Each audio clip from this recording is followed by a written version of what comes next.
9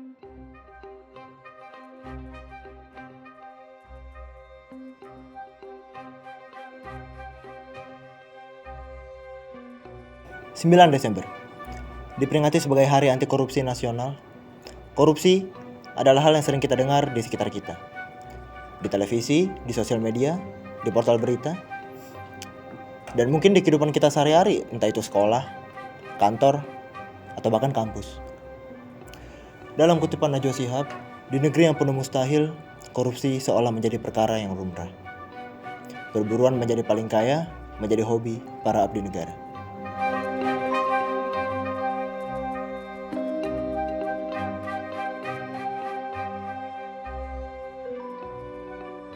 Laporan tahunan ICW atau Indonesia Corruption Watch periode 2020 menjelaskan dalam situasi pandemi COVID-19, ancaman korupsi lebih besar dibandingkan saat kehidupan normal.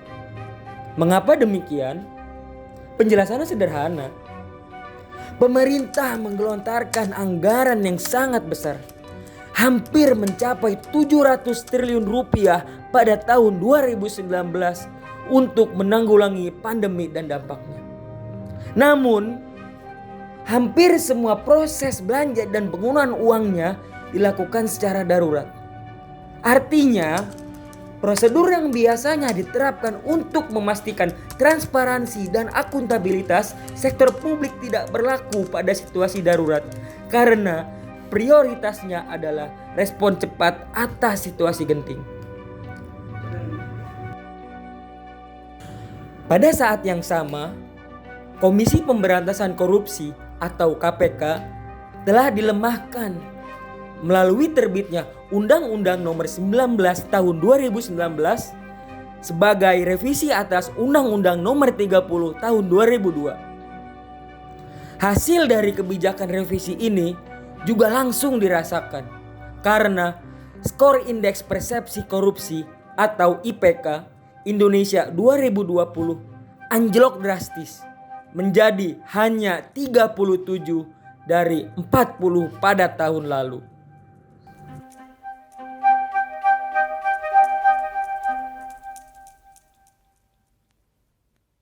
Dari fakta dan data di atas, bisa diambil sebuah kesimpulan bahwa memang ada segelintir golongan yang menginginkan KPK itu untuk binasa, agar mereka bisa meraup lebih banyak uang untuk kepentingan golongan mereka sendiri, yang menjadikan hak dasar sebagai warga negara tidak terpenuhi.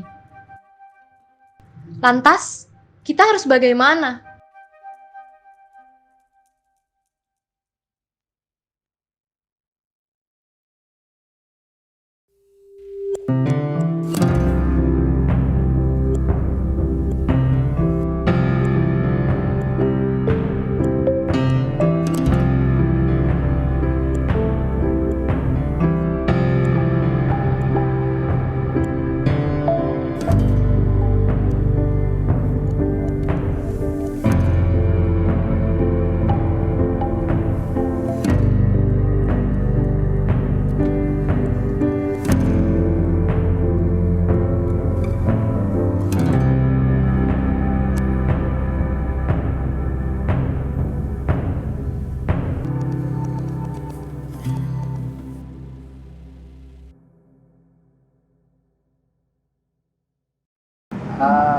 Seseorang agar tidak melakukan korupsi ya, lebih ke itu sih pendidikan sih ya, mungkin lingkungannya dia dulu nih kayak gimana.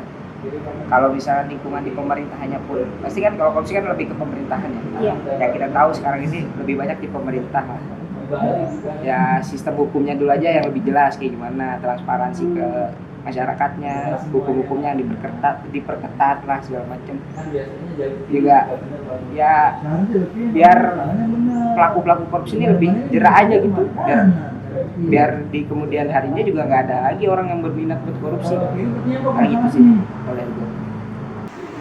Gini Pak, saya mau nanya, seperti yang kita ketahui bahwa data kasus korupsi yang ada di Indonesia itu bisa dibilang cukup tinggi. Nah, menurut Bapak, apakah ada solusi agar seseorang tidak melakukan korupsi? Lebih ini sih, lebih dimakmurkan aja rakyatnya, ditingkatin kemakmurannya. Solusinya paling itu doang. Apa faktor utama yang sering menyebabkan seseorang atau organisasi melakukan korupsi, kolusi, dan nepotisme? Dan menurut Bapak, apakah ada solusinya? Solusinya pasti ada sih, tapi faktor utamanya ya pasti balik lagi ke orang itu juga ya. Karena mau gimana pun pendidikan kita udah bagus banget dan banyak fasilitas yang terjamin.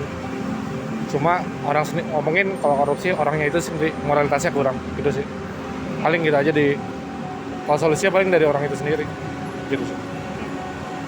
Menurut Bapak, apakah regulasi pemerintah bagi individu yang melakukan korupsi sudah efisien dan efektif? Jika iya, apa alasannya? Sudah sih, karena alasannya aja sekarang kalau kita ngomongin korupsi banyak banget mafia-mafia yang udah kita handle. Mungkin Mbak bisa lihat di berita sih. Oke. Sih gitu ya. Oke, makasih banyak ya Pak. Ya.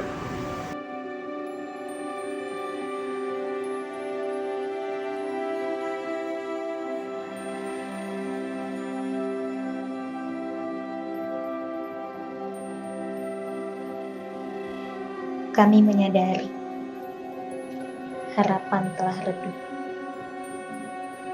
Maka dari itu, biar kita yang menciptakan cahaya harapan itu.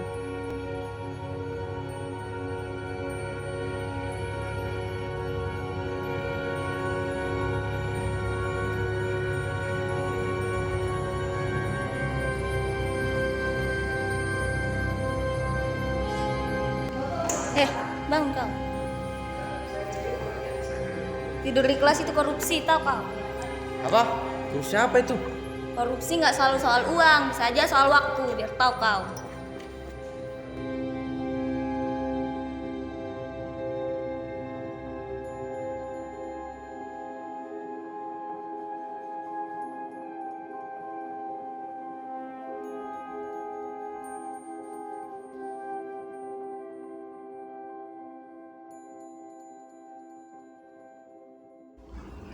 Kami akan mulai menciptakan harapan itu dari hal yang kecil. Karena ada pepatah bilang, sesuatu yang besar berawal dari yang kecil.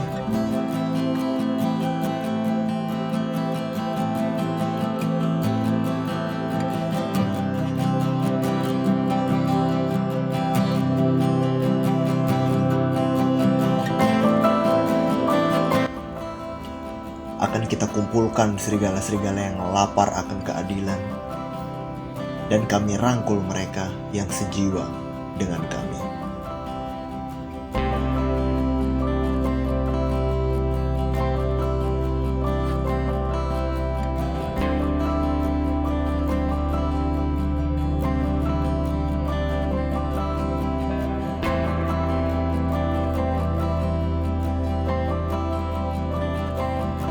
Sebarkan kesadaran ini.